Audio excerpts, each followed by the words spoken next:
Hi, this is the Social Jello with Angelo show. My name's Angelo. I'm a social scientist, surfer, martial artist, and a whole lot of other things.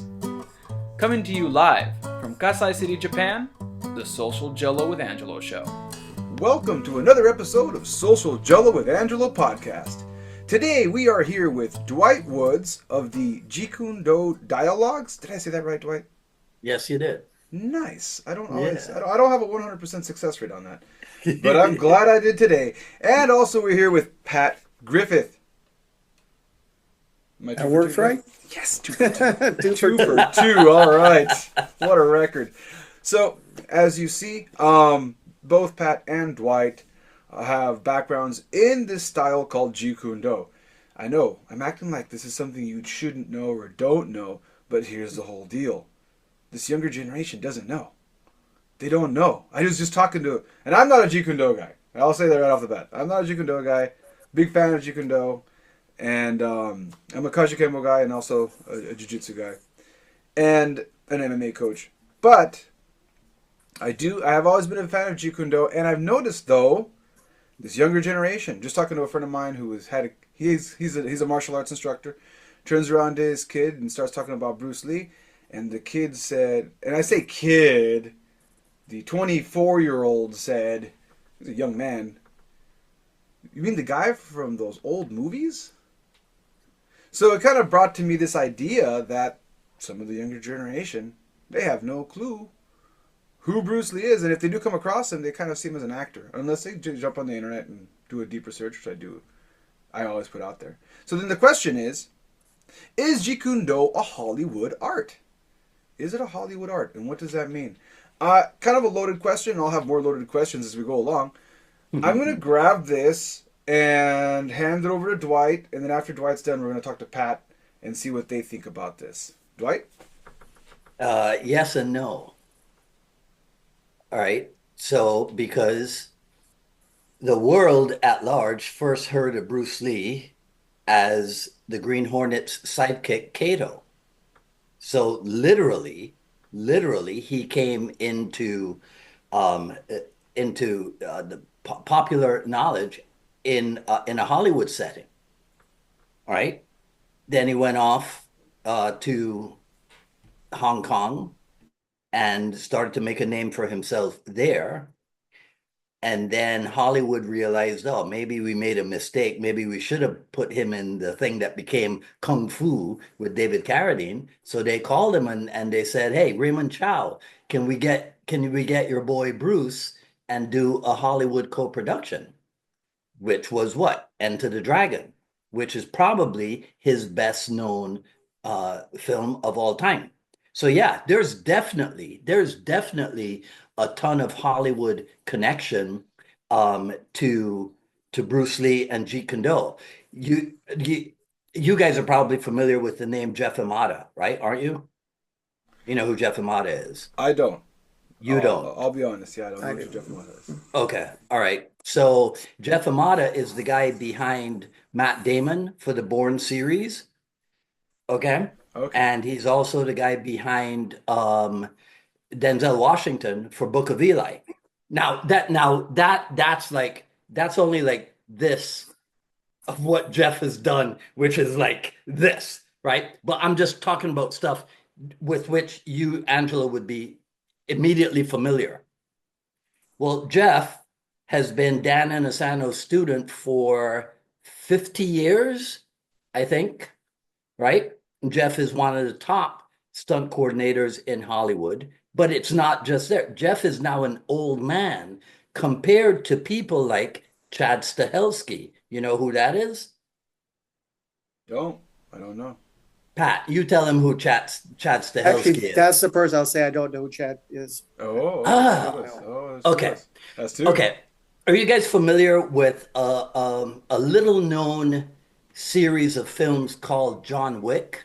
Okay. Are you familiar with a little known series of films called The Matrix? Okay, so Chad Stahelski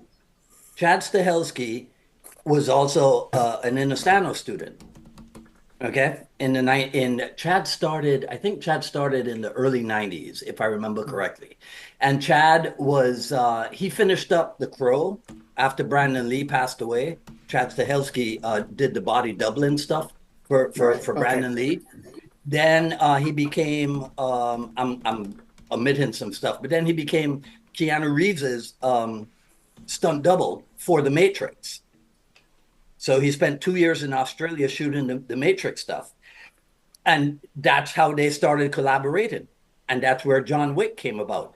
And if you remember, John Wick had two directors, the original John Wick. It was Chad Stahelski and now I'm going to embarrass myself, David Leitch. All right, Chad Stahelski and David Leitch.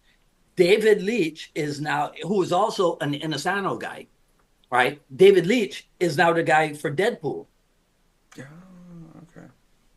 So all these guys, Jeff Amata, Chad Stahelski, David Leitch, there are others. Don't get me wrong, because when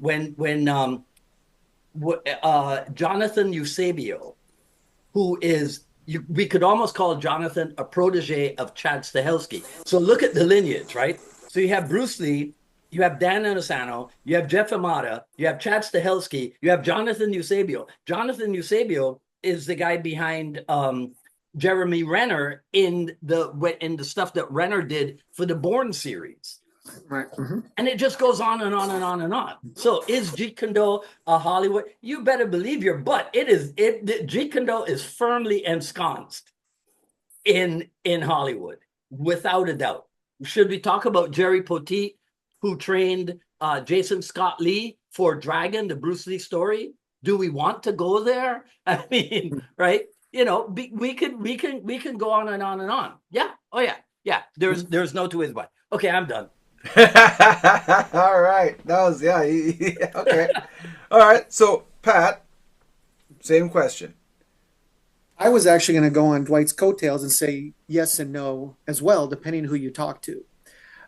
First of all, if you say, is it a Hollywood art? If you're being positive or negative, yes, it is a Hollywood art if you say Bruce Lee. But I think the negative is that a lot of people think like all of Jeet Kune Do is Enter the Dragon. And there are portions or a technique of Jeet Kune Do, but it's not Jeet Kune Do. Like, Bruce Lee said, I honestly am expressing myself as an actor, but he was still being an actor. So in essence, a lot of times I see people on like TikTok and Facebook and Instagram, oh, Bruce Lee wasn't even a martial artist. And I've got so much information. We can go into a tangent later on with that. But there are elements of Jeet Kune Do if you're saying the art, but it's elements. If you say percentage, I mean, for example, Danny Azanto, has so much knowledge. If you took all his knowledge of JKD and tried to put it into a movie, you couldn't. It'd be multiple series, for instance. So to say it's a Hollywood art, yes, if you're saying in a positive way that Bruce was showing some of his art to the world, but to say that it was the entire art, I think that's what a lot of people want to say, that, oh, he was never did martial arts, you're just an actor. Then I say that's malarkey. There was a lot more to it. Yeah. So. All right. So now you guys are both alluding to where the elephant in the room that I'm trying to get at. So if by now you keep listening, if you're still here, I appreciate you still sticking around, because we were just talking about long format and short format. This is not a short. It's not long format, but it's definitely not going to be a 5-minute YouTube video. So sorry. So the next question: Hollywood art versus real effective arts in a fast-moving society. Right. This was way too long to put as a YouTube title, but as you know, and as right now, a lot of people, and it's funny, it's great that you mentioned John Wick, because in the MMA community, John Wick is very well respected because of bringing in the judo and all that other stuff. That looks similar to jiu-jitsu. There's a huge Brazilian jiu-jitsu and kickboxing craze, and kind of riding off what Pat just said about what people know Bruce Lee for. Yeah. What they think they know Bruce Lee for, I think, is a better way of saying it. Mm-hmm. There is this split in the internet. I'll put it out right in the internet, right, where you'll see, especially in Gracie schools, they bash the hell out of Kung Fu and they bash the hell out of Bruce Lee. And if you look at one of the first Gracie challenges, a guy some fraud dressed up like Bruce Lee gets taken down in a double leg, Right. and it looks bad, right? I remember, to put a personal story to it, I remember when I was doing Brazilian Jiu-Jitsu at a place over here in Japan, the instructor walked up to me and showed me a video of Bruce Lee doing a back fist on a pad and doing his 1-inch punch and hitting a guy in a chair. And he was like, "Is this real? Is this just a bunch of bullshito? Like, this guy doesn't seem like a real martial artist to me. You know, he never competed." And there's this competition mindset, especially with Brazilian Jiu-Jitsu guys and MMA guys. The idea that your martial art is validated through competition. And that's where Bruce Lee gets attacked quite a bit, is because there isn't a lot of competition background for him. Now, I'm not going to go into a long rant about other people who have the same kind of background, who are very reputable martial artists. I'm just going to grab that idea. I'm going to hand it over to Dwight and see what he has to say about it. Okay, so let me address the competition thing, right? Oh, he never competed, right? Okay, so nobody ever talked about that until the UFC and the MMA thing started to explode, and then everything started to be based on what's your fight record, right? Okay, well, let me just say this: my dudette has never entered a women's beauty competition. Does that mean she's not hot?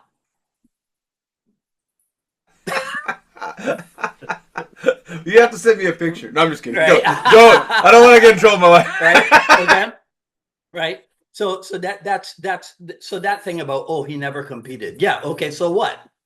Right. That doesn't make any sense. That's using presentism. If today, right, martial artists are measured by their fight record, that's today. You can't take somebody who passed away in 1973 and try to apply those metrics, okay, to him. So that's ridiculous. They're just really confused. People who get confused by this, they don't understand. How is this guy who's been dead for 50 years still so popular? Why is it that there's an allure about him that still resonates with the martial art public? I don't get it. He doesn't have a fight record. Well, that's because you're an idiot. All right, you're too dumb to understand. Okay, right? So that's that. But now think about this, right? Let's see, they finished wrapping the filming of Enter the Dragon. I think it was in March or April of 73. I might be wrong, but it was early 73, right? Mm-hmm. Okay. Opening fight scene. Bruce Lee wins by submission. I'm done. That's the only point I'll make. He fights in Speedos, in finger gloves, right? Does a takedown, okay? And by the way, right, he does a double leg takedown, right, on Bob Wall. He did that a few months before in Way of the Dragon. Right. Okay, he does a double leg takedown. Did you ever see his fight scene against Grandmaster Jihan Jay in the Hapkido in Game of Death? Mm-hmm. Right? Okay. So, but anyhow, if we stick just to Enter the Dragon, for some reason, Bruce Lee had the prescience to kick, punch, trap, take down, and submit a guy in finger gloves and Speedos. I'm done. In what year again? 73. 1973. So let's just... What's up? Real quick, this episode is brought to you by thepit.tv. If you want to train with a UFC coach, why not train with the best? Chuck Liddell's coach has an online program where you can work through his entire system, learn all his secrets about how to train and how, at the end of it, how to teach people to get into the UFC, to do MMA properly. Hit up thepit.tv for more information. And again, I'm not taking favors on this debate. All right, I'm just gonna state some quick facts, and you, as the listener, watcher, can come up with your own conclusions. Please put your opinion in the comments. I love to see people discussing this kind of stuff. So this is 1973. It will be another 20 years until Gracie steps into a cage and brings in, at that point, still not open finger gloves. It was actually bare knuckle at that point. Yeah. For USC 1. So it will be another 20 years later. And yeah, we can argue that it's choreographed, but still, as far as what the public sees, it will be another 20 years until the public sees something similar to this in a real setting. Right now, at least you see it on film, but this will be another 20 years till you see it on film again, in that kind of setting. So, Pat, what do you have to say about the same thing? Let's go back 10 years farther. Okay, so let's go to 1964, Bruce Lee at the Grand Internationals. Sidetrack, Kajikembo, Sijo Emperada was under Chow.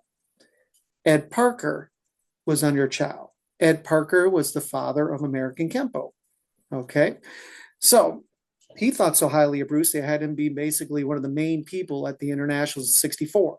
Okay, now you say, okay, Bruce did this great little demo, cute. Let's talk about the people who train with Bruce and the people who follow Bruce and train with him as basically regular students and private students. So it's taking me about 3 minutes, and you go, oh, Ed Parker was also really known for being a bodyguard for people like Elvis Presley, got into the Hollywood thing. Well, quite a few of Ed Parker's students were people like Dana DeSanto, Steve Golden, Jerry Poteet, Bob Bremer, Pete Jacobs, Larry Hartzell, Daniel Lee. Those are like 7 that are all really well known in the martial art community. Well, they all went to Bruce. Well, do you think they all went to Bruce just because Ed Parker was training Elvis Presley? No, they trained with Bruce because they want to train with Bruce. They also were all established martial artists. They weren't like white belts, okay, number one. Number two is, let's think of people who train with Bruce privately. This is under actual Bruce Lee's actual daily schedule. And I know Dwight knows this way more than I do, but you got Chuck Norris. Bruce had his notes like, Chuck's coming over, I'm going to work with him on this. Chuck Norris. Joe Louis, the most famous probably kickboxer in the history of kickboxing, I think he started the PKA and WKA. I'm not sure about that. Trained with Bruce, and actually for years we did seminars, talked about how Bruce influenced his fighting style. Luis Delgado was one of the only people to beat Chuck Norris, said, I sparred with Bruce, and it's like I was fighting a shadow. I couldn't touch the guy. Kelly, in the Enter the Dragon, I forget his first name. Jim Kelly. On video on YouTube says, I saw Bruce train a lot of these people. I'm not going to throw out their names, and none of them could touch Bruce. Now let's talk about grappling. Bruce trained with Judo Gene LaBelle. Judo Gene LaBelle talks extremely highly how phenomenal Bruce Lee was. Okay. Wally J started Small Circle Jiu-Jitsu. Also said Bruce was just a phenom. Hayward Nishioka. Hayward Nishioka was the 1967 Pan Am gold medal winner for judo. He said Bruce was the fastest human being he's ever met. He also did a story where he said, if I went to go against Bruce, how would I beat him? So he went on the ground. He said, what would you do, Bruce? He'd say, I'll walk away. But he told him, don't ever get up. So if all these people are talking that highly of Bruce Lee, also Mike Stone, who was a champion, trained with Bruce, all of them trained with Bruce privately. They didn't all train with Bruce. They want to get in the movies. That's ludicrous. Obviously, it's like Michael Jordan. No matter what era he was in, he is Michael Jordan, the best ever. And I think they don't give Bruce the stats or the rec that he deserves because it was 50 years ago. But still to this day, there's people going, and I've talked to quite a few Bruce Lee students via seminars and via his private, because I used to do articles for Inside Kung Fu, little ones for fun. And every one of them still told me they have not met anybody like Bruce Lee. Yeah. So why, it's kind of, I know these people just don't investigate. And all this stuff I'm saying, you can look up, Google it, and you'll go, oh, Luis Delgado said it's like fighting, fighting a shadow. Yeah, I didn't say it. And Luis Delgado's the only people that beat Chuck Norris. So I hope drop the mic. I drop the mic now. I just hope you motherfuckers were taking notes, because he dropped so many names. So like you're gonna have to really follow all those names. But he dropped a lot of names in there. But there were some names. Pat, but Pat might get in trouble if he doesn't mention Jesse Glover and Fred Sato in Seattle, right? Yeah. For judo. Okay. Yeah. Okay. So they all went with Bruce, right? So if you're listening, back this video up like 30 seconds, take out a pen and paper and start writing those names down. There's plenty of other YouTube videos you can go down a little rabbit hole with. But I'm going to pick on one of the names right here, because Chuck Norris. Chuck Norris is another guy who a lot of modern martial artists will bag on for doing point sparring and not, again, going back to what Dwight's hypothesis, right? We're not. I got a psychology background, so I have to throw that. I have to throw one of my $1 million words out there every once in a while. There you go. So Dwight's hypothesis is the idea that we're comparing, and a lot of historians say the same thing about history in general, because we're kind of going into martial arts history here, and historians say the same thing. To judge the past based on the context of today is a mistake.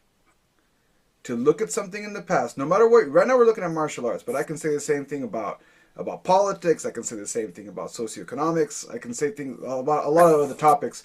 Historically, if I look at how things are right now, because as humans we keep evolving and changing and progressing and going towards an AI-dominated society. That's a totally different podcast, but there it is. Right. Scary.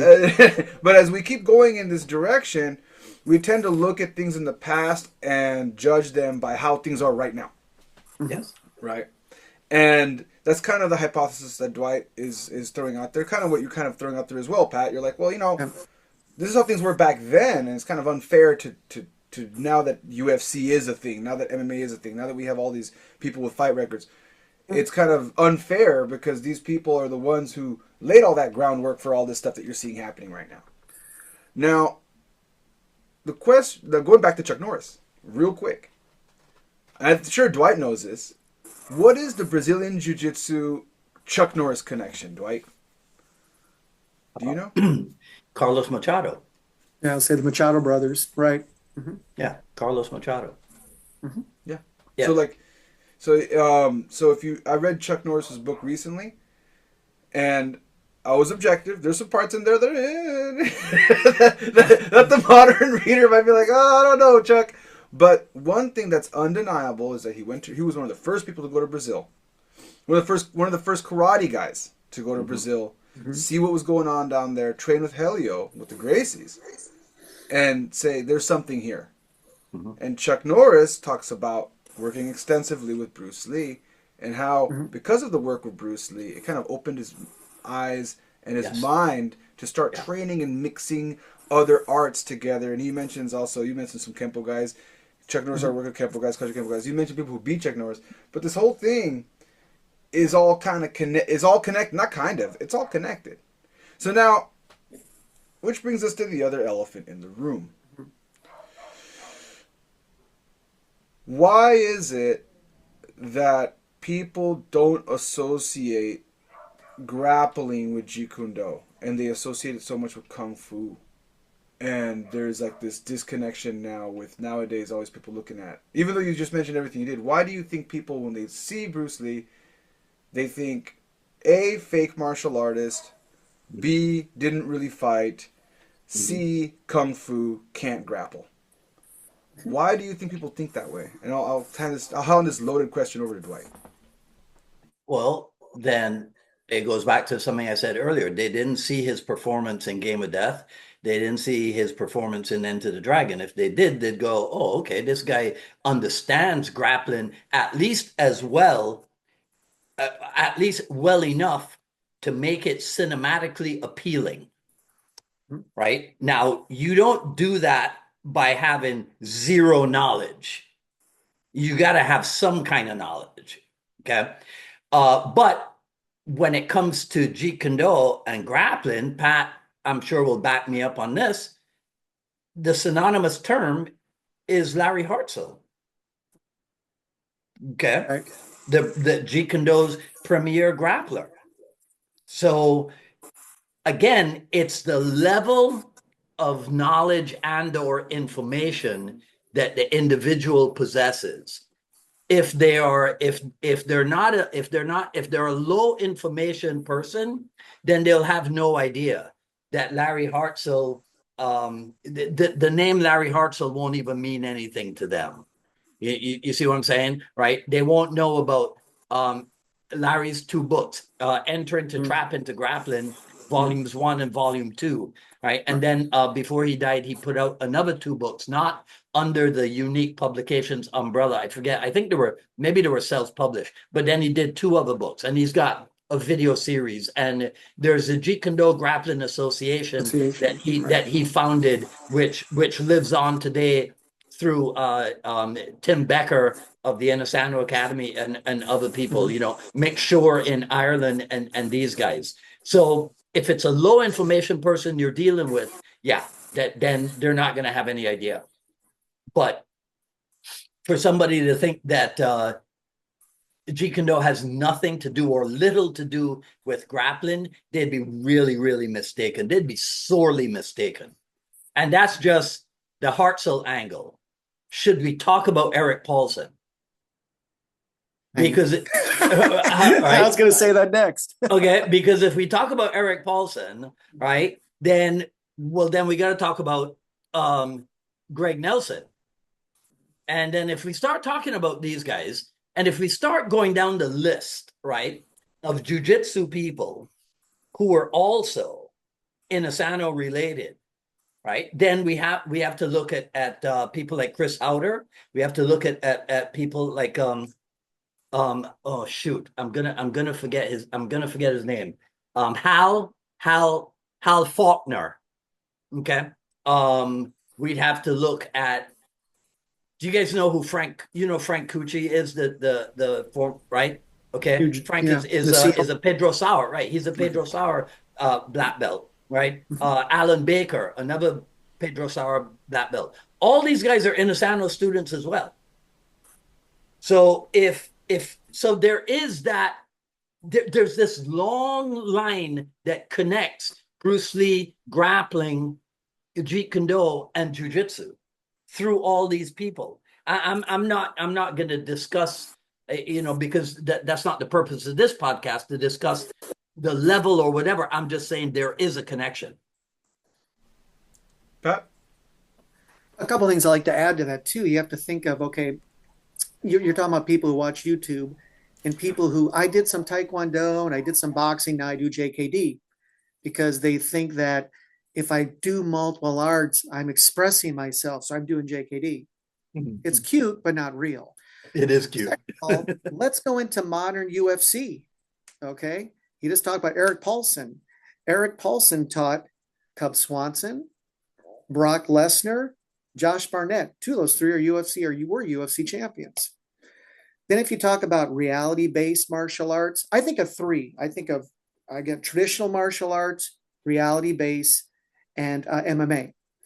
To me, some of the biggest well-known names in reality-based are people like Paul Vunak, let me do this with it. Sorry, falling out of my chair here. Ron Balicki, all those guys are in JKD. And so to see the people, they just don't know a lot of times the trees, kind of like in Kajikembo, you have the Kajikembo tree, and you know who's under who and what. With JKD, so many of Bruce's students shot all over. So there's only a few that are live. Danny, Steve Golden, Patrick Strong, a couple more. That's pretty much it.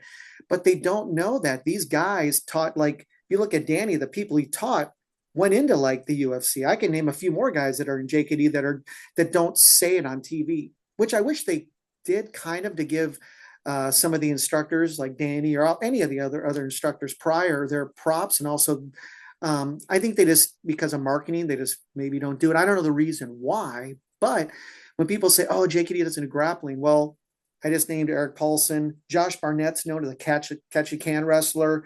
I just named Brock Lesnar, NCAA Division I, two-time, I think, champion. So it's kind of, again, people look at YouTube, they see cheeks out, they do a sloppy, they say, oh, it's JKD. And I go, okay, again, cute, but not really. They don't understand that the ranges of combat and all the other fun little stuff we can get into. But UFC is a link to Bruce, not just because he was sometimes the godfather of MMA, but there's people that are in it right now that just don't say they're in it. That's one of the big things. Yeah. And there like was John Jones and Kevin Seaman. Yeah. Right. So, yeah. I didn't know John Jones, but I know Kevin Seaman. Yep. Mm-hmm. I just did Spanish there. There you go. So, and then also what you just touched on was why the argument, because people were saying, why did you put Bruce Lee in the new UFC video game? Not new, and now it's not new anymore, but a few UFC games down, about, I think it was like 2 or 3 years ago, they put Bruce Lee as Right. a playable character in the UFC video Yeah. game. And a lot of people were like, why is he in this game? He's never fought in the UFC. And a bunch of MMA fans came after. And so after that, Dana White went on there with John Jones. All the people you just mentioned went up there and did testimonials pretty much for Bruce Right. Lee saying, yeah, he's supposed to be in this game. If he was alive, if he was our age, he would be in the UFC. He would have Right. wanted to compete in the UFC. It's just, it would have been a natural progression. And they all can see it, but the younger generation couldn't. So we're kind of talking like of a generational thing. Right. And you're also touching on the other thing about the Hollywood, because that's the topic of this podcast. Mm-hmm. Is it a Hollywood martial art? And you mentioned this could be a negative or a positive thing, and I am focusing on the negative thing because that's unfortunately a lot of the internet is negative, and most of the trolling you're gonna get is from Brazilian Jiu-Jitsu guys and MMA guys. And I say this because a lot of times I don't even think these people are really Brazilian Jiu-Jitsu guys or MMA guys. I think they're just fans of Brazilian Jiu-Jitsu and MMA. Right. I'll kind of say that about these trolls. Maybe some of them dabbled. Yeah. But I have met high-ranking Brazilian Jiu-Jitsu guys that have nothing nice to say outside of their art. So it's important to say now, going back, the positive and negative sides of this Hollywood connection. Right. And you're kind of touching on it right now with, if you look it up on YouTube, you see a lot of Pusao and what Hackleman calls kung foolishness. Right. So I'm going to grab that, and I'm going to say for our final question is, how do you get through these young people? How do you get through these, because we're martial arts instructors. Right.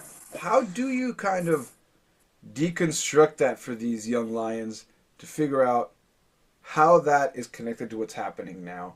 And I'll grab this question and hand it over to Dwight. Say that again. Because I was distracted because I was trying to find a clip that I have from Dana White.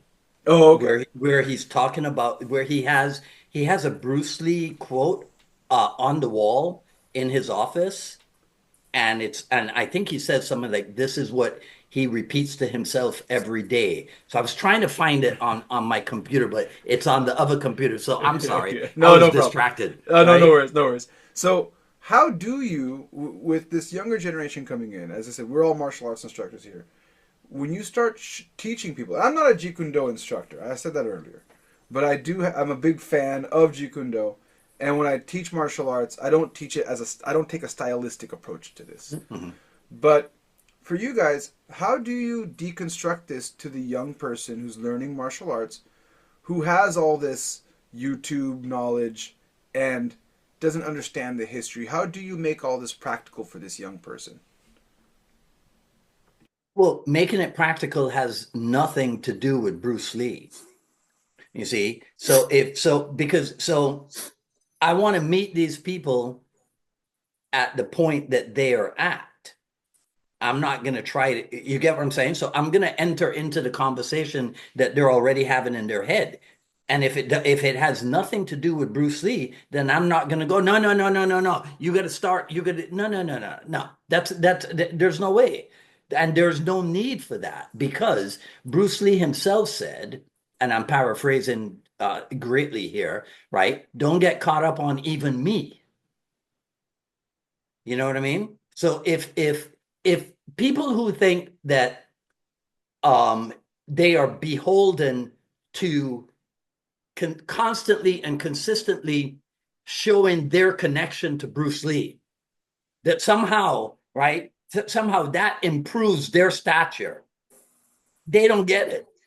They don't get it. He was violently opposed to that kind of idea. Okay. So if it's a young person that comes to me and they're like, well, I want to learn self-defense and I want to get in shape and what have you, that has nothing to do with Bruce Lee. Mm-hmm. You see? Now, in the handouts, in the literature that I will give them, right, that talks about the history of my school, of course the name will come up, but not because I'm trying to push that on them. That just happens to be the history of the school. So it'll come up, but I'm not going to tell them, you're going to sit down with somebody and tell them, well, the first thing you have to know is that Bruce Lee this and Bruce Lee that. And they'll be like, well, is that Jet Li's brother? right? I mean, what come on, man. Look, if you want to get people on your side, by naming kung fu actors or whatever, you better go to the Donnie Yen route or the Jet Li or maybe even the Jackie Chan route, I would say, rather than trying to go with the Bruce Lee route first. To me, it doesn't have anything to do with Bruce Lee. If they don't know who he is, I'm not going to beat him over the head, right, with it. No, that's not part of my setup. Pat? I'll give a quick story. About 10 years ago, I don't own a school. I only teach people in my backyard. I've been doing that for 27 years, but sometimes I'll go to MMA schools. And I went to this one school for about 10 years. And I went in there first because I'm always trying to expand my art. So I said, let me look at some stuff. So I didn't let them know I had any training whatsoever. None. And I just went in there. I was like hitting the bag. Like they said, oh, the cute little old man hitting the bag, blah, blah, blah. Didn't let them know I knew anything. And then what happened was a friend of mine, they were looking for a kickboxing instructor. Well, one of my students was on the national Lithuanian karate team. It was one of my students from Lithuania. I said, hey, why don't you come and work with these guys? So they did. And then pretty soon that guy told them, don't you get it? That's my teacher. You didn't ask him, you asked me. That's the guy you should be talking to. Well, what I did was I talked nothing about JKD or Jeet Kune Do. I just showed them what worked.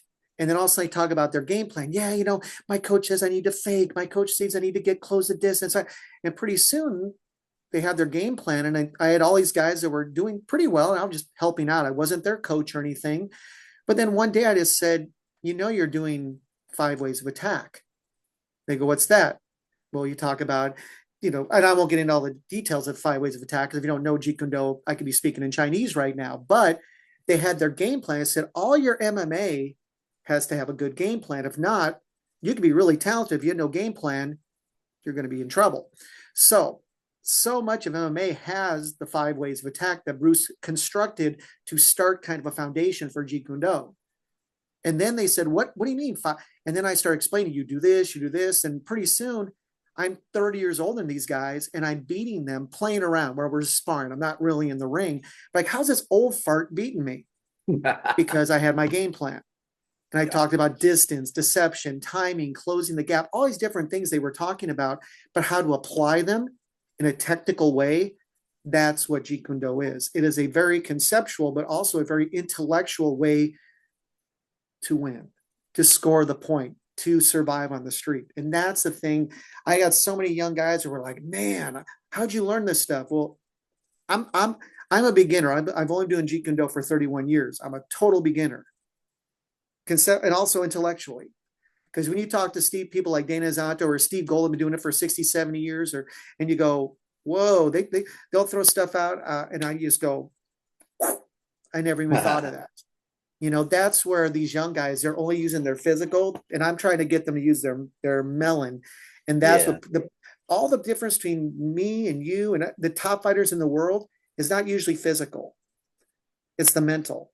And that's the thing that Bruce took this art and just said, they said he didn't make it art. He was only 32. I could imagine where it went to would have been unbelievable as well. But his ideas and his foundation were so concrete that 60, 50 years later, every single technique and concept he has, an idea, still functions because they've been tested, not by me. Well, I did with those MMA guys, but a lot of the generations before me tested these, not just from police, but from military to boxers, kickboxing, so on and so forth. So that's why it works. And then you show this new generation. I don't tell them it's Jeet Kune Do. That old guy's a really good coach. And then also I say, this is why. I made up none of this. But then they go, oh, cool. That's what Jeet Kune Do is. It's the intellectual. It's not this. It's that. That's what these young guys are kind of getting now. So if I go ahead. Oh, and I'm not sure if this is true. So we talk about grappling. I want to add one quick thing. There are pictures of Bruce Lee wearing a judo black belt in a gi.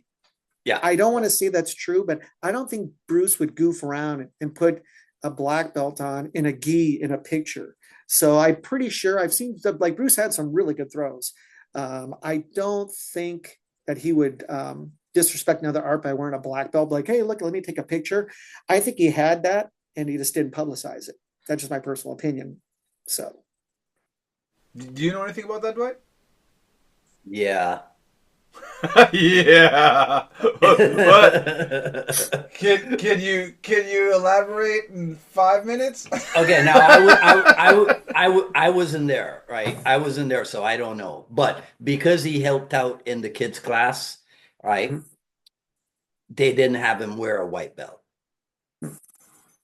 because he assisted in the kids' class, right? And so for that photo session and what have you, they wanted it to have a particular look. This is what I've been told. I don't know. I was not there. All right. Okay, so I don't know. So Dwight's going with the cannot confirm nor deny. but the neat thing is, if you're being an assistant instructor, even if teaching kids classes, you have to have a rank. They wouldn't just let me come in there and go teach a Brazilian Jiu-Jitsu class and go, hey, I think I go in armbar. Yeah. Obviously the guy had his knowledge. I mean, and there, there is, I mean, so many people have said, oh, you show Bruce Lee something and 2 days later, right, he's pulling it off and he's pulling off variations of it and what have you, right? So, I don't know. So I think if I'm understanding, and again, I started this podcast, this conversation with the idea that I don't do Jeet Kune Do, right? And I say this on my show, I'll bring in people from other styles when I don't understand something. I'll bring people that are from that style to talk about the history, the concepts, so I can have a better idea. And also you as a viewer can get a better idea of what's happening. And if I'm understanding you correctly, and correct me if I'm wrong, it seems like maybe this disconnect that the newer generation is having between what they're seeing happening now and what's happened in the past has to do with the idea that maybe a lot of the how am I going to say this? I don't want to say that. That's going to be politically charged. I'll just say some of the practitioners, some of the teachers of this art are kind of like you guys. You don't lead with the idea of trying to indoctrinate them with Bruce Lee or Jeet Kune Do as much as let's learn, let's get going, let's get training, right? So then the student, although they do know. Like I'm sure Brock Lesnar does know that he was taught Jeet Kune Do concept. And John Jones, like I said, when Dana White did this thing with the video game, a bunch of UFC fighters came out and said, "Oh yeah, I've been to plenty of Jeet Kune Do seminars, right? If you're a martial artist, if you're a famous martial artist, there's no way you did not go to a seminar with Dan Santo there. That's like one of the dreams. That's like the geeked out dream of every martial artist. Like if you get enough money, you get enough fame, you get to be Dan Santo. That's like it's like an unsaid thing for a martial artist. So and they'll come out and say it, but in the public eye, it's not spoken of as much. Is that kind of what's going on? Well, Dwight? I subscribe to a concept that I call invisible Jeet Kune Do. So if you listen to what Pat was, the story that Pat told is an example of invisible Jeet Kune Do, because Pat has imbued the art. And so now you're just expressing yourself.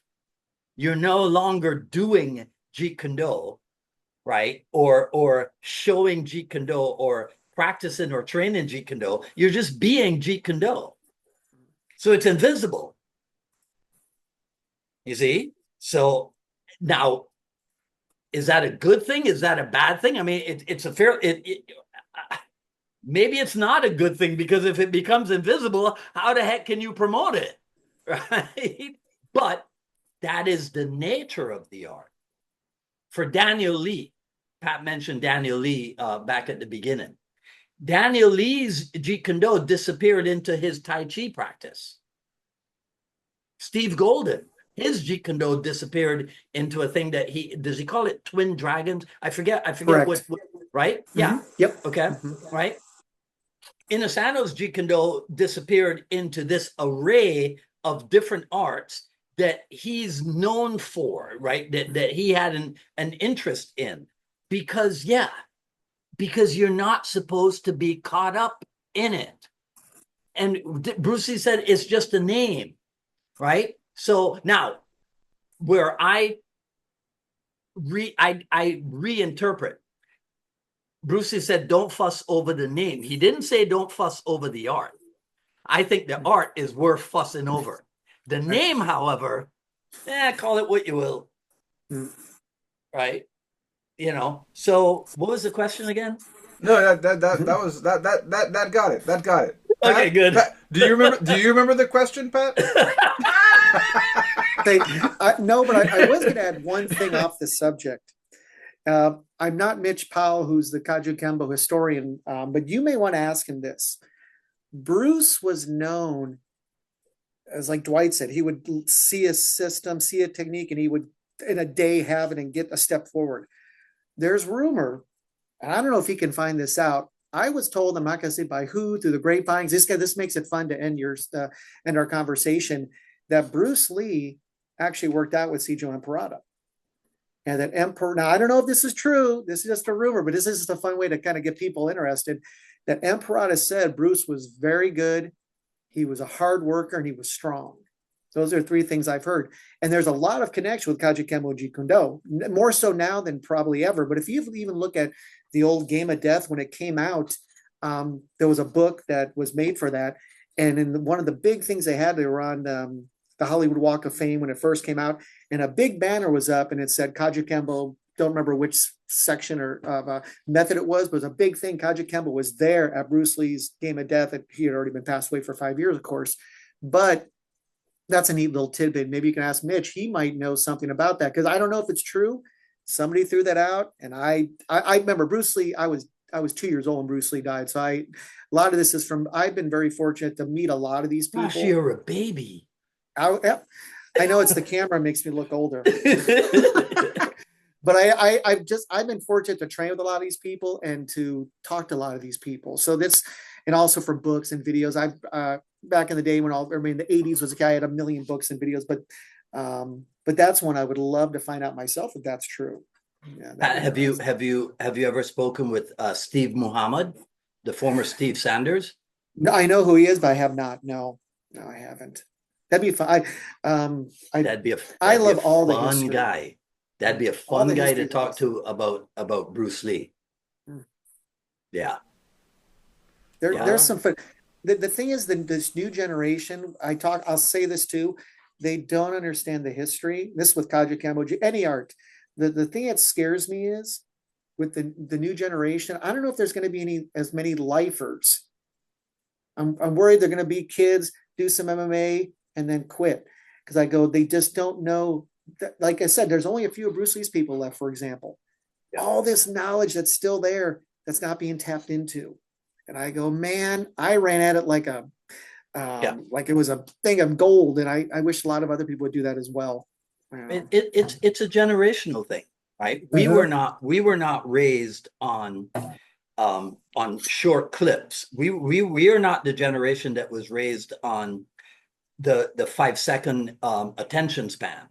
Right. They are, right? And so that's going to be a battle in society, regardless of what aspect of society it is that we're dealing with. If you've got young kids, you're going to be hard pressed as a parent to get them to understand what focus means, because it just doesn't right. happen, So yeah, we all just got to join the fight, all right?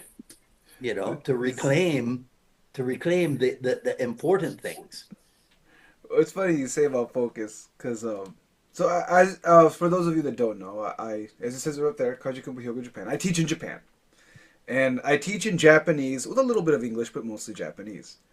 Some of my English students do, because I have also, my main job is English teacher. I run an English school, a private English school, and I have English students, and some of those kids also do martial arts with me.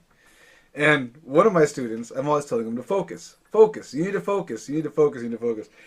2 years of telling this kid he needs to focus.